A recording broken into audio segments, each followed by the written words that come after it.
ഹിന്ദി പഠിച്ചു തുടങ്ങുന്നവർക്ക് വേണ്ടിയുള്ള രണ്ടാമത്തെ വീഡിയോയിലേക്ക് ഏവർക്കും സ്വാഗതം. യഹ് വഹ് എന്നീ സർവനാമങ്ങൾ ഉപയോഗിച്ച് ആരംഭിക്കുന്ന കുറച്ച് വാക്യങ്ങൾ നമുക്കിന്ന് നോക്കാം. യഹ് എന്ന ഹിന്ദി വാക്കിന് ഇവൻ, ഇവൾ, ഇത്, ഈ എന്നീ അർത്ഥങ്ങളാണ് ഉള്ളത്.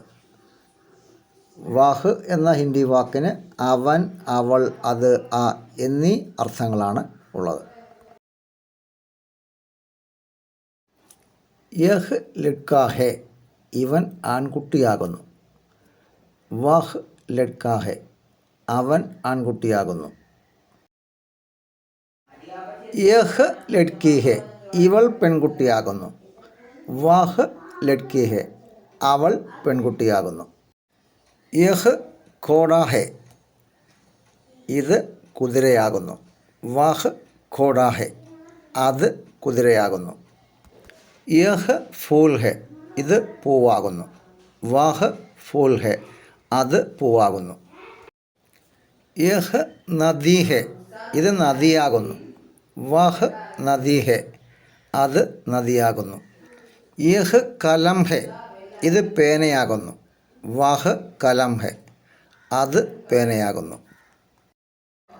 ഇതിന് മുമ്പിലുള്ള വീഡിയോയിൽ നമ്മൾ പഠിച്ചത് ഹേ, ഹേം, ഹോം, ഹോ എന്നീ സഹായക ക്രിയകളുടെ പ്രയോഗമാണ് പഠിച്ചത്.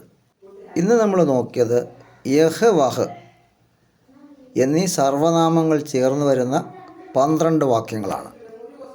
നിങ്ങൾ ഈ 12 വാക്യങ്ങളും വായിച്ചും എഴുതിയും ഹൃദയസ്ഥമാക്കുക. ഇന്ന് നിങ്ങൾ പഠിച്ച പാഠവുമായി ബന്ധപ്പെട്ട ഒരു എക്സസൈസാണ് നിങ്ങൾക്ക് തരാൻ പോകുന്നത്. അത് ഉപേക്ഷ വിചാരിക്കാതെ നിങ്ങളത് തനിയെ ചെയ്യുക. ചോദ്യം ഇതാണ്. 5 വാക്കുകൾ കൊടുത്തിട്ടുണ്ട്. കിതാബ്, കുർസി, കംര, കപ്ഡ, സ്കൂൾ. നിങ്ങൾ ചെയ്യേണ്ടത് ഈ വാക്കുകളെ യഹ് വഹ് ഉപയോഗിച്ച് വാക്യങ്ങൾ ഉണ്ടാക്കുക എന്നുള്ളതാണ്. നിങ്ങൾ എഴുതിയ വാക്യങ്ങൾ കമൻറ്റ് ബോക്സിൽ രേഖപ്പെടുത്തൂ. എത്ര പേർ ശരിയായി എഴുതിയിട്ടുണ്ടെന്ന് നോക്കട്ടെ. ഞാൻ മറ്റൊരു പാഠവുമായി വീണ്ടും വരും. Till then, goodbye.